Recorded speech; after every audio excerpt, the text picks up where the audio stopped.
Hello everyone, and welcome to this new edition of DUBD, Drink Up, Burn Down. Chad Norani, Steve Kwan. We have a good one for you today. You know, there's a saying that no good deed goes unpunished. Well, today we're going to talk about the merger between PGA and LIV Tour. Woo! So what better drink to drink than a John Daly, my friend? John Daly. John Daly, right? Wow. The everyday pro, right? Who made cigars and cocktails acceptable on a golf course. Cheers to John Daly. Cheers, cheers, cheers. Not to mention cigars. So what are you smoking on? Speaking of which, I am actually smoking a Decade, Rocky Patel Decade. It's one of my golf sort of cigars, and since we're kind of in the spirit of talking about golf, I just thought that why not, right? You know, this is one of few that I would kind of grab and go play my round of golf. It's not a new one for the show, right? We've done the Decade before. It's one of our all-time favorites for a golf course. That is my go-to on the golf course too, right? You're talking what, $12 to $15 per stick. This is a Robusto. It's about $11. There you go. Yep. Yeah, absolutely. I like it. So what'd you give me? All right, so I gave him a Victor Sinclair, but it's a limited edition Victor Sinclair. From the top shelf of his golf humidor. So there's a top shelf and a bottom shelf. So we'll get back to that. Let me smoke this a little bit. We'll get back to that joke in a few minutes because it really does help the episode and what we're going to talk about today. But I mean, overall, man, what do you think? LIV, PGA, what do you think about this? It was a shocker for me. You know, first of all, I feel bad for the players, right? We're talking about Tiger Woods. We're talking about Rory McIlroy. We're talking about Zalatoris and John Rahm, right? Who all stuck very, very firm to what they believed in. And you know, this merger just caught me by surprise, and it just happened a few days ago. Yep. And people are still talking about it as if it was just announced. But because it's really that big. I mean, the deceit that the PGA did behind these players' backs, apparently nobody knew about this. Yep. That's crazy. It's nuts, man. You think Tiger Woods gives up what, $800 million, something like that, dollars. Rory McIlroy gives up $400 million. Just for putting their names on a piece of paper. Yeah, that's right. So they gave that up, and now it all merges together, right? I think it goes beyond that though, right? So PGA for the last 2 years since LIV started, right, and since Phil Mickelson left and took that huge paycheck, PGA has been basically talking about these moral and ethical dilemmas and values and things like that LIV and Saudis just don't represent. Now, everybody has their own opinions on what's moral, what's ethical, and all that kind of stuff, and it doesn't matter what side of the fence you sit on. For PGA to spend 2 years slamming what the Saudis stand for and slamming what the Saudi Public Investment Fund, or PIF, who basically sponsors LIV, they spent 2 years slamming it. Mm-hmm. Right? Basically coached all these people, convinced all these players to stay loyal to PGA because of all of those dilemmas. And out of nowhere, in a backdoor deal with nobody knowing about it, all of a sudden it's going to be a consolidation. But to be fair, though, you know, I did read somewhere in today's article that something like Tiger Woods and Rory McIlroy will be compensated somehow creatively. But they only mentioned those two, which I think is even more unfair. And I'm going to see how this thing unravels, but I'm going to stay tuned for this one, Chad. You know, honestly, I'm a little bit excited, right? It's ultra mixed feelings. I don't like the way it happened. Right, but I do like some of the aspects of the LIV Tour that we're going to get in now this big combined program, right? So I think for the younger generation, right, they're not really watching and playing golf.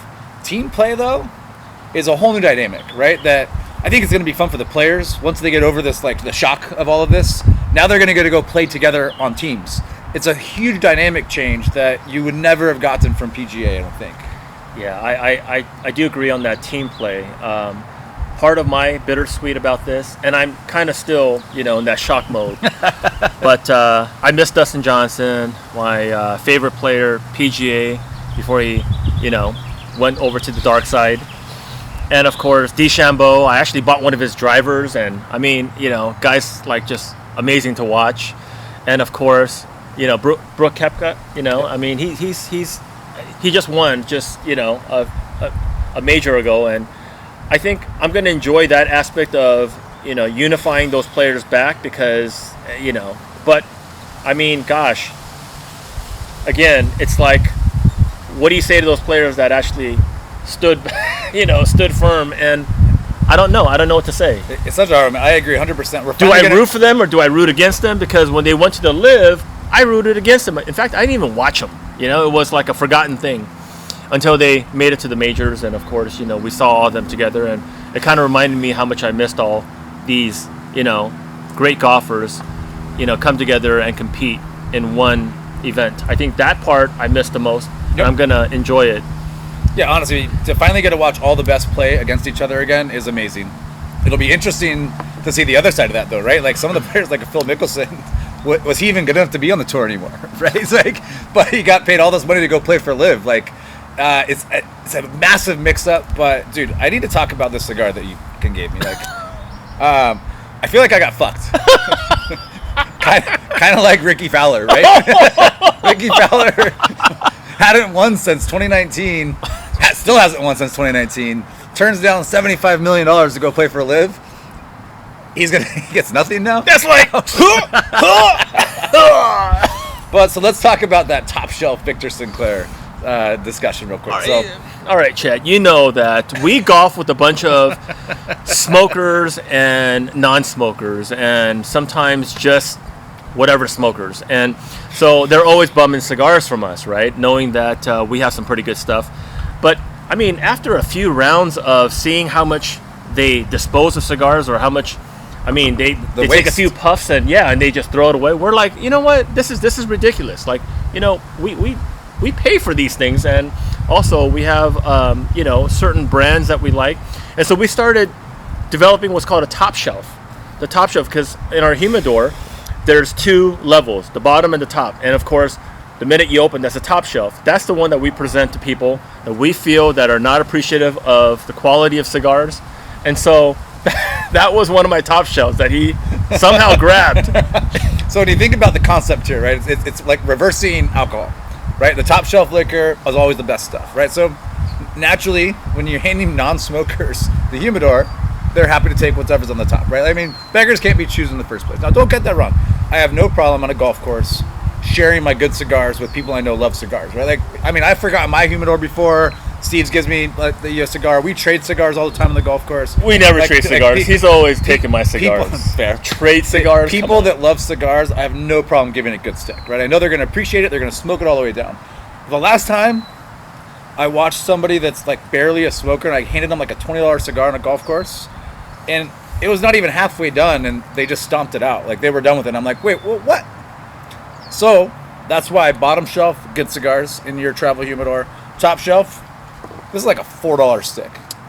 Like, I'll hand out 10 of these things to guys. How dare you say that? It didn't cost me more than $3. There you go. Look at that. Anyway, so Victor Sinclair, don't hate us. But this is a cigar that honestly, like, I don't need. Like, I would throw the tobacco in the trash. Jeez. Have some filter, man. People are watching. We have Victor Sinclair like smokers. Don't be. Rocky Patel, man. That's what he said. $11 stick. That's a fantastic stick. I need to trash this thing. I have one sitting right over there. Yeah. I'm going to grab right now. I like it, man. All right, dude, let's call this thing. Drink up, burn down.